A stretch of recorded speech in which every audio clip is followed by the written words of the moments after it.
Mən təbiəti sevirəm, çirklənmədən qorxuram şüarı altında baş tutan layihə Heydər Əliyev Fondunun vitse-prezidenti Aidiya İctimai Birliyinin təsisçisi və rəhbəri Leyla Əliyeva, COP29 Azərbaycan Əməliyyat Şirkətinin dəstəyi və Reza Visual Academy Assosiasiyasının təsisçisi tanınmış fotoqraf Reza Deqatinin təşəbbüsü ilə həyata keçirildi.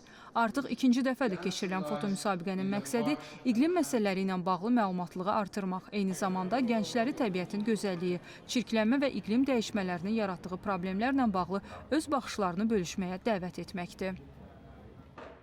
Uşaqlar gəlib birinci əvvəl təbiəti sevsinlər. Təbiəti sevəndən sonra, ondan sonra deyəcək ki, bax görün, bu iqlim məsələsinə baxın, təbiət aradan gedir. Və bu yolu mən fikir edəndən sonra gördüm, ən yaxşı yolu fotoqrafidir. İndi dünyanın hər yerində uşaqlar balaca telefonla, ya çoxları da vardı ki, kamera varlarıdır və bu işə baxırlar. Yəni xoşdular şəkil çəkməyə. Amma onların fikrini çəkək nə tərəfə? Təbiət məsələsinə və iqlim məsələsinə. Və bunun ən yaxşı yolu da müsabiqə idi. BMT-nin Azərbaycandakı rezident əlaqələndiricisi Vladanka Andreyeva sərginin bizə dayanmaq və təbiəti hiss etməyə çağırış olduğunu, daha yaxşı dünya naminə çalışmağa səsləyən uşaqların səsinə səs verməyin vacibliyini diqqətə çatdırdı. Tədbirdə çıxış edən COP29-un iqlim üzrə gənclər çempionu Leyla Həsənova müsabiqənin əhəmiyyətindən danışdı və bildirdi ki, sözügedən müsabiqə ekoloji maarifləndirmə işlərinin uşaqlar arasında aparılmasının daha doğru nəticələrə gətirib çıxaracağından xəbər verir.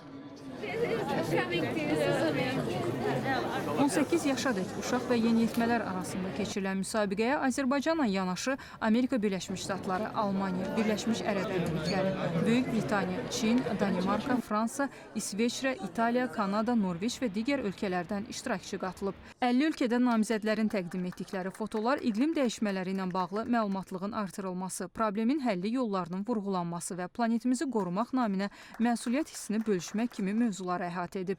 3000-ədək fotonun təqdim olunduğu müsabiqədə ümumilikdə 14 namizəd mükafatlandırıldı.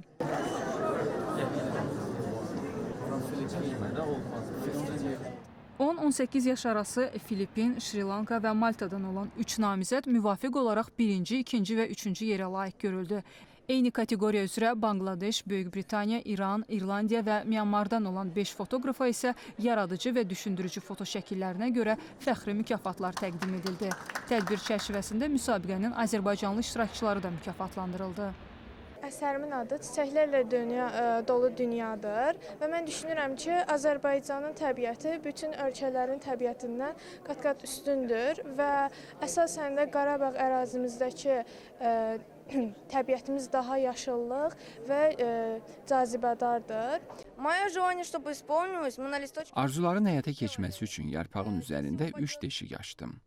Əgər yarpağın yaşıl tərəfi yuxarı düşsə, arzun gerçəkləşir. Əgər əks tərəfi düşsə, arzu reallaşmayacaq. Əsərimin adı Hörümçək torda və təbiəti qoruyun, heyvanları öldürməyin və qayğı qalın heyvanlara. Qeyd edək ki, tədbirin növbəti illərdə də davam etdirilməsi nəzərdə tutulub.